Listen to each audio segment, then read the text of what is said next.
Assalamualaikum warahmatullahi wabarakatuh. Nama saya Zara Sabita dari kelas 2 EA22. Di sini saya akan menjelaskan materi mengenai Database Management System atau DBMS.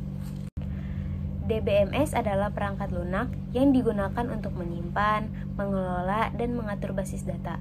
Dengan DBMS, user bisa membuat, membaca, memperbarui, dan menghapus data yang ada di database. Berikutnya ada komponen-komponen DBMS. Yang pertama ada data manipulation, yaitu mengelola data termasuk operasi insert, update, dan query. Yang kedua ada data definition, yaitu menentukan struktur data seperti tabel, view, dan indeks. Yang ketiga ada data control, untuk mengatur hak akses penggunaan terhadap data termasuk security dan authorization. Yang keempat ada data administration, yaitu melaksanakan tugas administratif yang berkaitan dengan basis data seperti backup, recovery, dan tuning.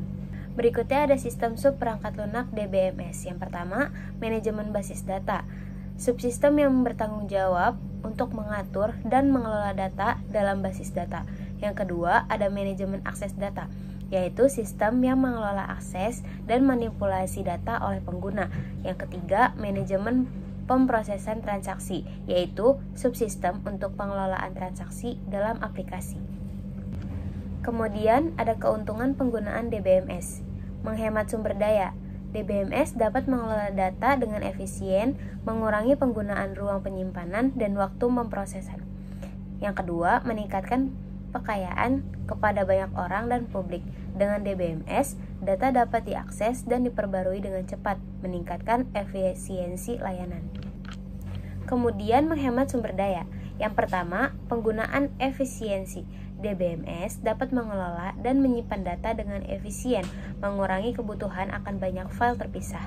Yang kedua, optimisasi kinerja, menyediakan mekanisme untuk mengoptimalkan kinerja dalam pengaksesan dan memprosesan data, menghemat waktu dan sumber daya komputasi.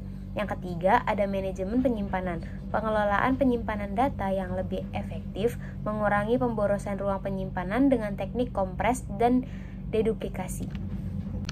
Berikutnya, ada meningkatkan pelayanan kepada banyak orang dan publik, meningkatkan aksesibilitas layanan data bagi masyarakat luas, memungkinkan integrasi dan pertukaran data yang efisien, dan yang terakhir, mendukung pengembangan aplikasi publik untuk kepentingan umum. Berikutnya ada jenis-jenis DBMS.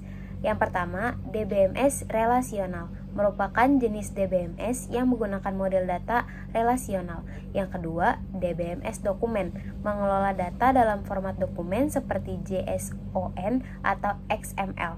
Dan yang ketiga ada DBMS grafik, menangani data yang memiliki struktur grafik dan jaringan kompleks.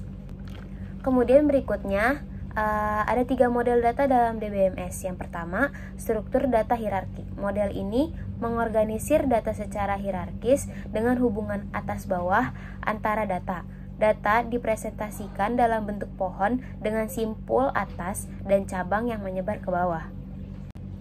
Kemudian yang ketiga ada model data relasional. Model data relasional adalah model data yang paling umum digunakan, menggunakan tabel untuk mempresentasikan data dan hubungan antar data. Setiap tabel terdiri dari baris dan kolom untuk menyimpan informasi yang terstruktur. Kemudian ada pun fungsi-fungsi DBMS. Yang pertama, mengelola basis data, yang kedua mendukung bahasa query, dan yang ketiga mengatur akses penggunaan, yang keempat melindungi dan menjaga data, yang kelima mempertahankan integrasi data, dan yang keenam menyediakan pencatatan transaksi. Kemudian ada manfaat basis data. Yang pertama, organisasi efisien, yaitu penyimpanan data yang tertata rapih. Yang kedua, keputusan berbasis data, yaitu mendukung pengambilan keputusan yang terinformasi.